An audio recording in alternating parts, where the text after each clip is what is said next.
This past weekend I got to do one of those things I don't enjoy doing much, which is to buy a new car. It's a trying process at best.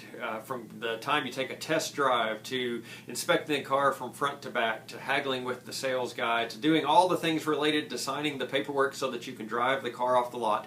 It's a time-consuming process, to say the least. And I probably tend to put more pressure on myself because I end up spending a significant amount of time in my car, driving to and from the church, taking kids to activities, and all the other things that are required that require a car. And so I probably put more pressure on myself than I should to get the process right. We do the same sort of thing each and every day in our daily lives, whether that's at work or the other activities that we're involved in. The things that we spend a significant amount of time on, we tend to put a lot of pressure on ourselves to get them right. That's why each year we set aside a Sunday to think about our daily lives and the connections between what we do Monday through Saturday and what we do on Sunday. That connection between our work life or our retired life and our faith life, and how those things go together. They are holy ground, and we need to see both of them as such. Things that we do, that we spend significant time on, that coincide and that work together rather than being two separate venues for our life.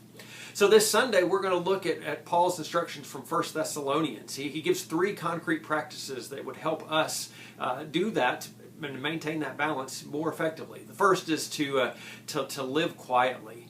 And the second being to mind our own affairs, and the third being to work with our own hands. Those are our 3 concrete practices, and we're going to look at what Paul means a little more fully.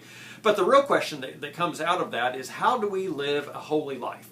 And so I challenge you this week to think about that. Is how do you make your work life more holy? What are the things that you can do? And perhaps that involves things like living your life more quietly, minding your own affairs, and working with your own hands. Those 3 concrete practices.